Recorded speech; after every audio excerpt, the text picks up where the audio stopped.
Hello, I'm Hayden.Bloomfield and welcome to the channel. So today I'm talking about the two biggest misunderstandings when moving from an ICE vehicle to an EV. That is an internal combustion engine to an electric vehicle. This is based on my experience. I got my first EV, I've got Nissan ENV200 if anyone doesn't know.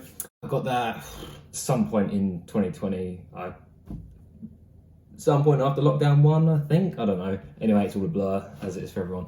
Yeah, so I've been driving an EV since then. I still drive. I own multiple diesel vans as well as EV, and then, well, car history. So I've got a couple of diesel vans that I'll be getting rid of soon. Got an EV van, and then got a Model 3 on order, waiting to arrive. The two biggest misunderstandings I've seen in my experience from talking to people around my van, what the range is like, what it's like having an EV. The two biggest misunderstandings are range and charging. So that is like the range, how much you need realistically on your day-to-day living, and also the charging, how that works, what's involved in charging, how long does it take, and the differences between taking those from an ICE vehicle to an EV. So if we take EV ranges, looking at now that the sort of top models of EVs are getting 300 to 400 miles range, give or take, obviously there is a lot more in the market with less. And ICE vehicle drivers are seeing this as something where, like, the feedback I get is a lot of, EVs still need to catch up, there's still a long way to go, that is an insufficient range and it's not enough compared to ICE vehicles of what they're capable of getting out of a single tank of fuel. But just for context, my Nissan has about 100 to 150 miles of range, doing 150 on a good day. So when I drive it in the winter, it hasn't got much of a thermal, well, I don't think it even has a thermal management system. So the range in winter on a cold day, you're looking at closer to 100. I have done, though, in the winter, I've done a journey, which you can find on the channel, where I take Lecky, as we've called it, Lecky from Gravesend to Rugby, and I drive it there and then drive it back from Rugby to Gravesend. It's 120 miles there, 120 miles back. So I document the full journey and what it's like and the experience you have in an EV on the way. So check that out on the channel.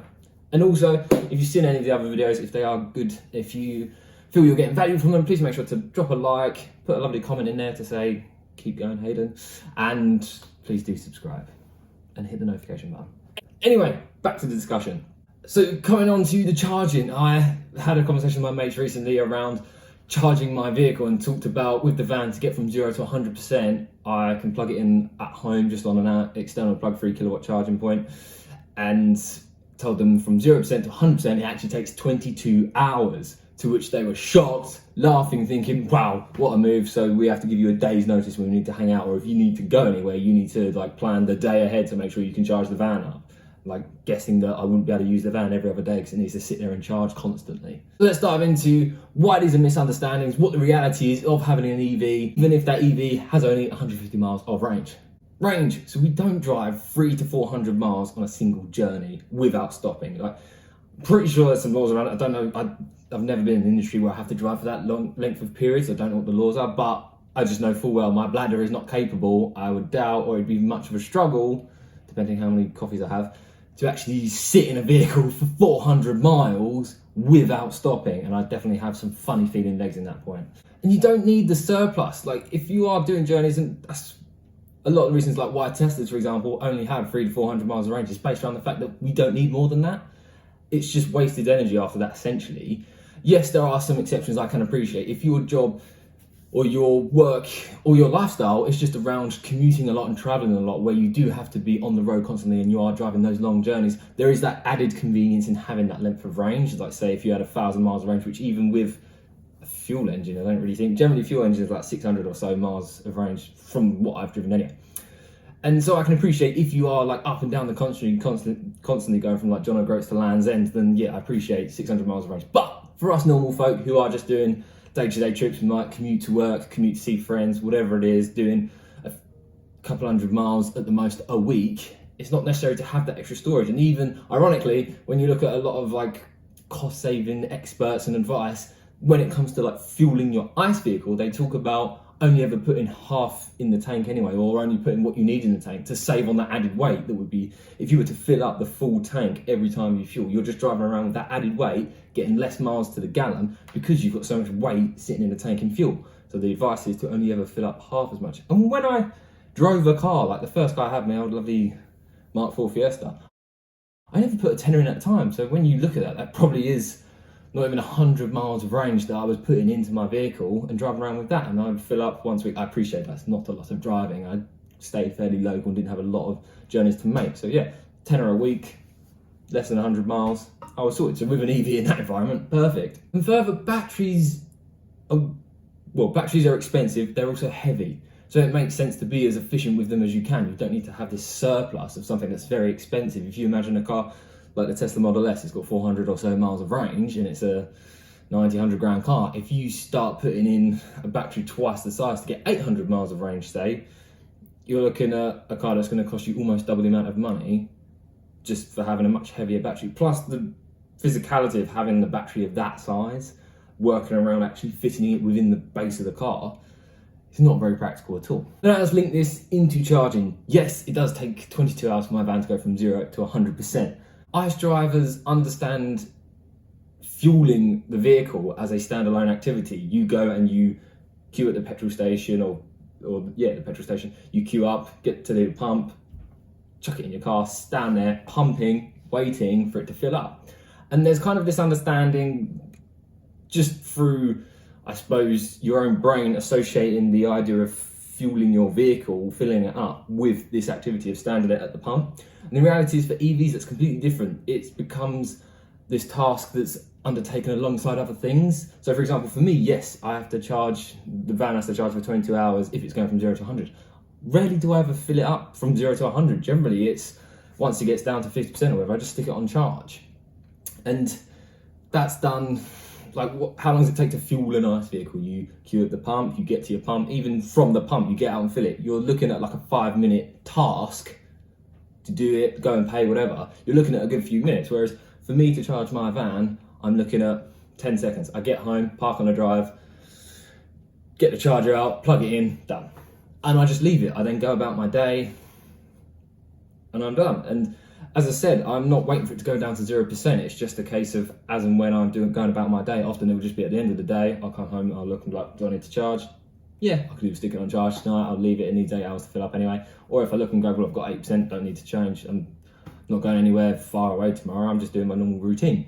I will admit though, with my Nissan, having that 150 miles of range, I do live with a bit of range anxiety in terms of even when it's fully charged, I do have to kind of think about where I'm going, what I'm planning to do. Not necessarily on that day, it's just a case of, okay, no, let's step back. I do have range anxiety in terms of when I start seeing the battery go down. And plus, because it is quite inefficient in terms of EVs I've driven, there's not many, but like I've driven the Tesla Model 3 as a test drive, and just one thing that shocked me was the efficiency of the battery and seeing the actual battery drop so much slower and the energy is lasting. Like in my van, I can literally drive along the motorway at 65, 70 miles an hour and I will just be able to watch the battery going down. Whereas in the Tesla, I was test driving it going a lot faster, accelerating. I was there to test drive and experience that acceleration. And yet, if I was to do the same journey that I did for that half-hour test drive, or hour, if I was to do that in my van, genuinely, I probably would have knocked off 25% of the battery. And bear in mind, 25% of the battery is a substantial amount when you've only got 150 miles of range, whereas compared to the experience I had in the Tesla, I was doing that for an hour and I probably took a few percent off of something that's got twice as much range. Which, when I'm going about my day-to-day living, isn't a problem. I haven't really got to think about it. Yes, there is the kind of thing of just the annoyance of knowing that I've charged, and you have got to flip your mindset around the fact that there's no inconvenience. It just becomes a bit frustrating for me to just look and be like, oh, I'm on 20%, that's annoying. That's just my own mindset, which I can flip one day. But it is a bit of a pain where if I'm doing my general day-to-day routine, and this has happened a number of times, so if you are looking at getting an EV, if you do have one, maybe bear this in mind. I'll have it when I'm going about my day-to-day routine, like going around doing some gardens. I run a garden business, if you don't know. So I'll do a few gardens, and I know that this day I'm in Sevenoaks, tomorrow I'm going to be in Greenhive, the next day I'm in Medway. Oh, I don't really need to charge for the rest of the week, I'm fine. And I'll have 50% at the end of the day. The next day I'll go out and do my garden round, and I know I'll only use 5-10% of the battery because I'm quite local. However, with my life I have a lot of freedom, I have a lot of time where I'm creating content or I'm going skating. So chances are I could get a call from one of my mates who's like, oh, we're going to hit up this place, do you want to meet me here or wherever we're going? And it's 30 miles away, and all of a sudden I'm thinking, yeah, brilliant, great idea. But then I come home after my day's work and I'm thinking, oh, bugger, I've now only got 30% of my battery, and realistically thinking about it, I'm driving there, driving back, I'm going to want probably all of that battery. I'm going to be quite anxious by the time coming back. I'm not sure. I literally had this the other day. I came home and we decided we was going to go Sittingbourne sporadically, a spontaneous trip to Sittingbourne to go skate. So mate meets me, we drive to Rochester, meet another mate, hang out there for a bit, and then go skate Sittingbourne. And I'm driving home. Literally, we were driving home. Because it was a lot colder as well, as I mentioned, I haven't got any thermal management in the Nissan, so I'm just watching the battery go down. When we left Sittingbourne, it said I had enough range and enough battery, whereas I was just watching that battery go down and drop dramatically. And actually, so by the time we was coming down the motorway to get towards my home, there's my mate in the passenger seat Googling charging points that are closest to us, because I'm trying to think off the top of my head, where are they? And we get home, before I even exit the motorway, we're on 0%, and I'm not even sure if we'll make it home.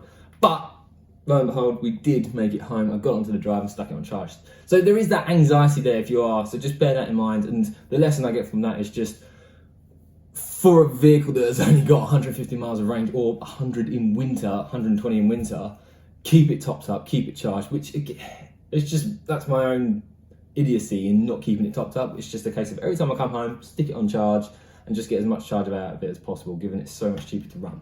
But even to use another anecdote of another time I had a similar situation where I was going to just sporadically meet my mates in a different area. I don't even remember where I went. It was somewhere I've never been before, but it was miles away. It was an hour's drive away. I think I had almost full charge or something, but I drove there. I knew full well driving there and back again couldn't be done on a single charge, so I knew I needed to charge. I drove to the location and was meeting my mates, and I was a bit early, so I parked up where we was going. I was like, okay, well, I'm well early. I don't know where they are. They're on their way. So I just go on my app to check where the local charging points are. I drive 5 minutes down the road to a Tesco. I stick it in charge. I get free charge all day while I'm there. So I just charge it up for the day, leave it parked, free parking, free charge. And then I go skate for the day, meet them. I went and got my lunch at Tesco, go skate for the day, come back, vehicle's charged up for free, and I can drive home. And you're sitting there thinking, I've just got free charge for my journey home. When do you ever get free fuel as an Irish driver? Never. In plenty of situations like this, even today, because I suppose if I was going to make a third reason, it'd be the charging infrastructure, which falls into charging and people not believing the infrastructure's there yet. And I'd have many examples to challenge that and say, well, no, there's plenty of times when I've been stuck, needed to charge. I had another one during lockdown 1 or wherever it was. I knew I wouldn't be able to get home, which now, understanding my van and what it takes, what it runs like when it does get to 0, I probably would have made it home. But in this example, I was in Sevenoaks and I live in Gravesend. I had 10% battery, which wasn't really going to be enough realistically to get me home. And I thought, no, I'm buggered here. I'm going to have to get recovered. So I pulled into a Toby Carvery car park that was just down the road I'd passed a few minutes ago, and thought, no, I'll go in there and I'll sort out getting recovered or something, because I need to sort this out. I pull in there, and can't believe it, but I literally pull into the car park. What's to my left? A fast charger. I just pull up, stick it on charge, 25 minutes standing there, I just make some calls while I'm doing it, and I'm good to go. But again, back to this point, this was just me being an idiot and not charging up sufficiently when I was at home to make sure I had enough charge, which is no different to if you had an ICE vehicle, knowing that your tank was running low and you didn't fill up with fuel on your way, or the day before you needed to go on a long journey. So it's exactly the same. Obviously, I appreciate our minds are built around, and our infrastructure's been built around fuel. So fuel stations, we all know sort of where they are. And I was in an area where I do rely on a lot of home charging. I don't need to know where charging points are. And that as of yet, they're not just unless you're in a Tesla, but generally you haven't just got this map where you can just see all of them. Yes, you have in the circumstance to a certain extent, but it's not the best it could be, and there are a lot of chargers that rely on different systems. While I use one network, there's other networks that have different maps and different locations, which you've got to sort of dive between them, so it is a bit frustrating. Anyway, but my point is that I can literally just pull into a car park, charging points there, charge for 25 minutes, charge half the battery, spent a £5, home I went. So in conclusion, the infrastructure is there, the range is there, the charging abilities are there.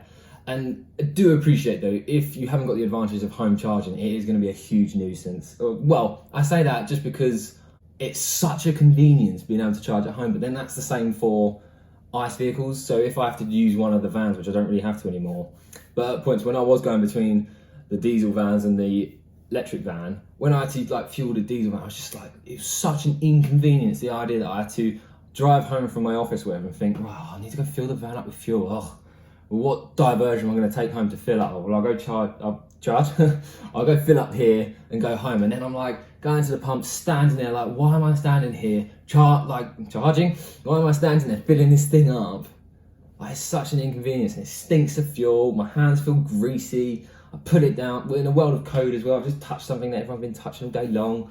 Oh, it hasn't got the bloody card machine at the thing, and I've got to go into the kiosk, queue up, pay. It just became such an inconvenience, and I was paying for it. I was like, oh, I'm paying for something that I can go and use a charging point for free oftentimes, or it's just a lot cheaper to use electricity when you pay for it. So I do appreciate, though, as I said, like if you are living in apartments, flats, terrace housing, and you haven't got that like garage or parking space outside your house, it is going to be a huge challenge to be able to charge up, and you are going to have to rely on those fast chargers. And the predicament you have got, which I will appreciate, is that when you go to a fuel station, there are, I don't know, 6, 10, 20 pumps there that you can choose from, and the action of pumping takes a few minutes. So you know, worst case scenario, unless it's a fuel crisis, you're going to be queuing up for, I don't know, 10 minutes, whatever, get to the pump, fill up for 5 minutes, pay, you're done, you drive away, you're sorted. Whereas charging, if you are going, like for example, if I go to Blue Water and think, whenever I go to Blue Water, I always check the charging points. There's free ones there, there's the Tesla ones, and then there's other ones. Pod Point, there's Pod Point chargers there, which is the app I use a lot of the time. So the ones at Blue Water are completely free to use. So oftentimes I'll go there and think, yep, I'll check the charging points, and they are always full. Like when I first got Lecky, admittedly it was lockdown and Blue Water was shut, but that was a great thing because I would often go to Blue Water for like grabbing coffees and stuff, or it was just weird to walk around. Now that Blue Water's open, a lot of people going there, especially it's been like New Year's, Christmas, whatever, so it's just been rammed. And with crap weather, everybody wants to do it at Blue Water because it's indoors, you can go grab a coffee and do some shopping. But yeah, the charging points are just always in use, which is so frustrating.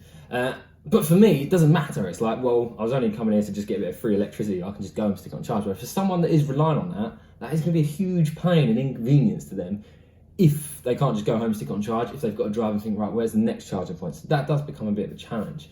And depending on what you're working, like if you are driving something that's not a Tesla, and I appreciate there's that price barrier to getting a Tesla, you are relying on a inferior network compared to the Tesla charging infrastructure. There's an abundance of Tesla chargers, like EV chargers. The Pod Point one, I think there's 8 stations at Blue Water compared to Tesla, which I think has in the region of like 15, maybe 20. There are a lot. And just Tesla chargers, I pointed out on the video I mentioned where I drove to Rugby, like when I pulled into service stations, Tesla charging this way, EV chargers over in the corner, in the dark, no lights, they're broken anyway, you can't bloody use them. Off to the next service station where you get a slightly better experience that's still a bit crap. In conclusion, I would still say it is really worth making the move to go towards EV if you are looking in the market to buy a new vehicle. And as I said, if you do live in an environment where you aren't able to charge at home, one, you probably find that you are able to kind of like think outside the box a bit and will find a way to charge up. And if you can't, there's probably ways to talk about if you're like in a block of flats, is there a way to access electricity from like an underground car park if you've got one? Otherwise, if you are like a normal person that drives to work, it's not that far to work, like a 20-minute journey each way or whatever, doing that 5 days a week, you can just, as I said, like charging is something that's not done as a standalone activity. Like when I go and use a fast charger, like emergency exceptions when I was at that Toby car run, but generally I'm doing it as an activity that's done alongside something else. So, for example, when I was on that journey to Rugby, I used a fast charger, but that's because I was stopping to use the loo and to get food. So I didn't have to stand at a pump. I went and did my thing while the vehicle was charging. All sorted. By the time I've eaten, by the time I've been to the loo, phoned my girlfriend, phoned whoever I was, like sorting out the conversations, just back to the van, charged up, cool, take it out, carry on. So I would say that if you are someone that hasn't got charging at home, you would quite conveniently be able to just once a week, same way you do your fuel, but instead of, if you're going to do your food shop and you fill up, instead of doing you fill up your food shop, you just park up, plug in, food shop, come out, done, go on. Like, it becomes so much more convenient. But I do appreciate there is that challenge of what happens if you go to the supermarket and all the chargers are used up. There lies in your challenge. Anyway, I hope it's been helpful. I hope it's given you a bit of insight and given you a bit of clarity over the mindset change that has to go through from going from an ICE vehicle to an EV. And if you are in the market of looking for your new vehicle, can you drive an EV? I'd certainly say yes. There's going to be price barriers.